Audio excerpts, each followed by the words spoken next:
Bir günlük xəlifə.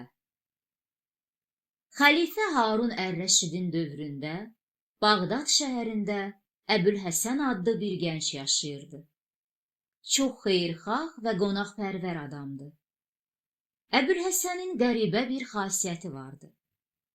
Hərdən şəhər darvazasının qarşısına çıxar, şəhərə daxil olan qəribləri evinə dəvət edər, onları doyunca yedirib içizdirərdi.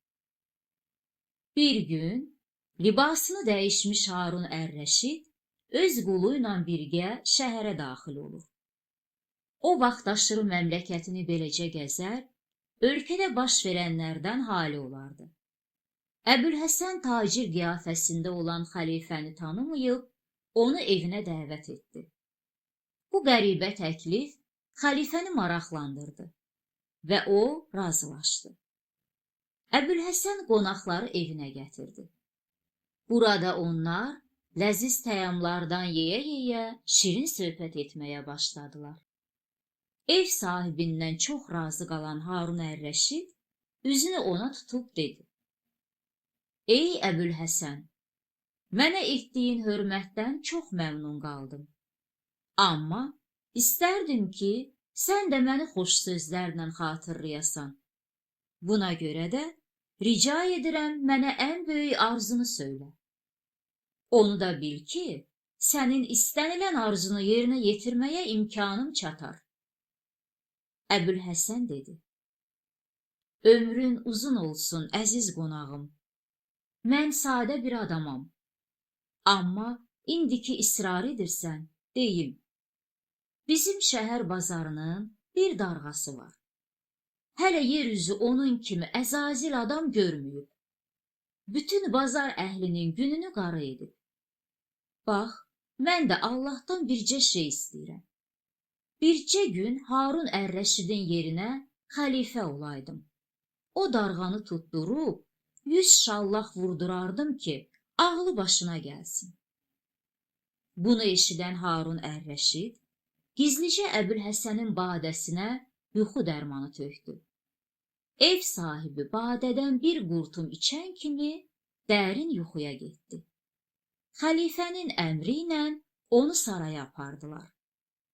Sarayda xəlifə hamını çağırıb əhvalatı danışdı və tapşırdı: "Sabah səhərdən özünüzü elə aparmalısınız ki, güya bu gənc Harun Ər-Rəşiddir." Səhər oğlan yuxudan oyanıb özünü sarayda, şahanə bir yataqda görüb mat qaldı. Elə bildi ki, hələ də yatır, yuxu görür. Amma ətrafdakı adamların, nökərlərin, kənizlərin ona "Ey qiblə-i aləm" deyə müraciət etdiyini eşidəndə fikirləşdi ki, Allah onun arzusunu eşidib. O doğrudan da xəlifədir. Səhər yeməyindən sonra baş vəzir içəri girib Əbülhəsənin qarşısında təzim etdi.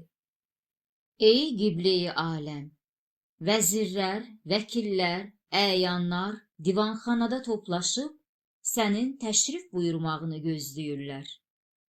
Əbülhəsən divanxanaya daxil olub, əsl xəlifə kimi şikayətlərə baxmağa, hökmlər çıxarmağa başladı. Sonra şəhər valisinə əmr etdi ki, darğanı tutub cəmaata zülm etdiyinə görə 100 şallaq vurdursun. Bütün bu müddət ərzində Harun Ər-Rəşid gizlicə Əbülhəsənə göz qoyurdu. Artıq tamaşaya son qoymaq vaxtı idi. Xəlifənin əmri ilə yenə də Əbülhəsənin badəsinə yuxu dərmanı töküb yatırtdılar və öz evinə apardılar. Səhər yuxudan öz yatağında oyanan oğlan başına gələnlərin yuxu olduğunu düşündü.